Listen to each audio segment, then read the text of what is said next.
केंद्रीय बजट से कई उम्मीदें लगाकर बैठी हिमाचल प्रदेश की कांग्रेस सरकार को वित्त मंत्री निर्मला सीतारमण ने निराश कर दिया है।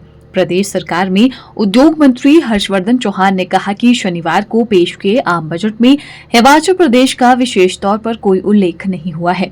राज्य पर लगाई कई प्रकार के आर्थिक बंदिशों पर भी राहत नहीं मिली है। बजट में हिमाचल प्रदेश की उम्मीदों को नजरअंदाज किया गया है, जबकि राज्य सरकार ने बजट पूर्व परामर्श बैठकों में कई महत्वपूर्ण सुझाव दिए थे। यह बजट विशेष रूप से बिहार चुनावों को ध्यान में रखकर तैयार किया गया।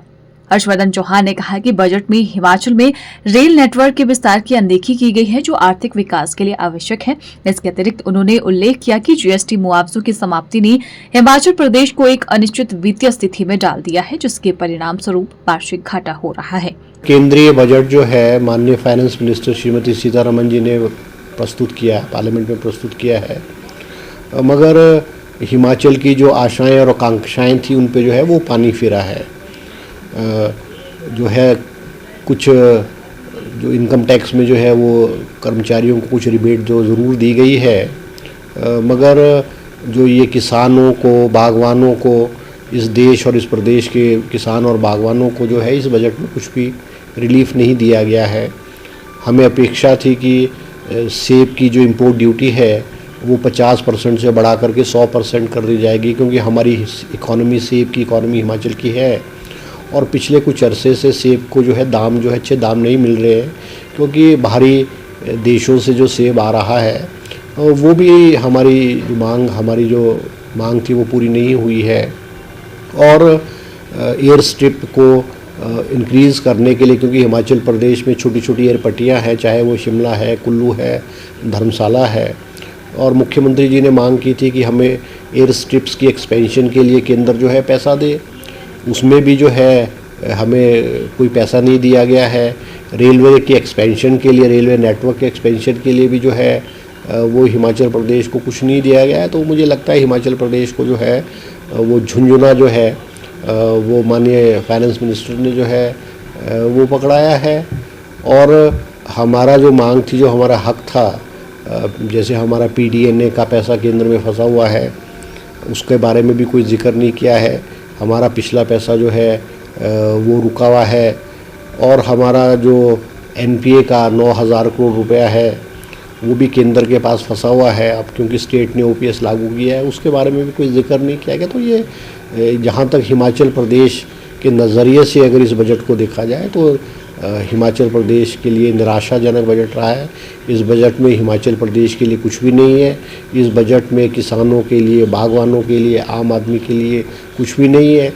और ये बात ठीक है कि कुछ स्टेट्स को जिसके बैसाखियों पे जो है केंद्र की सरकार चल रही है, उन स्टेटों को जो है उन्होंने एयर स्ट्रिप के लिए भी दे दी है और प्रोजेक्ट्स की भी घोषणा की है। हमें उसका कोई एतराज़ नहीं है, मगर हिमाचल प्रदेश भी एक बहुत इम्पॉर्टेंट पहाड़ी स्टेट है, उसको भी जो है हमारा हक है वो मिलना चाहिए, क्योंकि रिसोर्सेज यहाँ पे जो है वो बहुत लिमिटेड है। और हमने अपेक्षा की थी कि भी केंद्र का जो है वो नज़रिया एक सॉफ्ट कॉर्नर हिमाचल प्रदेश के लिए होगा, क्योंकि प्रधानमंत्री जी समय समय पर कहते हैं कि हिमाचल प्रदेश जो है उनका दूसरा घर है। तो हमने अपेक्षाएं जो है बहुत लगाई थी, मगर जो है निराशा हमें जो है हाथ लगी है। आपको क्या रूप पे पिछले 2023 में हिमाचल प्रदेश में बड़ा नुकसान हुआ, 10,000 करोड़ रुपए का नुकसान हुआ है, और गवर्नमेंट ऑफ इंडिया ने हमें उसकी तुलना में जो है हमें कुछ भी नहीं दिया है। हमारे पीडीएनए का जो पैसा है वो आज भी केंद्र के पास हमारा लटका हुआ है, और जो चीज़ें हैं वो उसका पैसा भी लटका हुआ है। हमारे जो सेंट्रल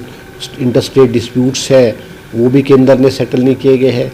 रेलवेज़ की एक्सपेंशन आज जहाँ जम्मू कश्मीर में बहुत ज़ोरों शोरों से हो रही है, और 100% जो पैसा है वो गवर्नमेंट ऑफ इंडिया ही उस पर लगा रही है। मगर हिमाचल प्रदेश को ये कहना कि रेल एक्विजिशन, लैंड की एक्विजिशन का पैसा भी स्टेट देगा और रेलवे के एक्सपेंशन में भी 50% जो है स्टेट शेयर देगा, तो हिमाचल प्रदेश की आर्थिक स्थिति इस लेवल पे नहीं है।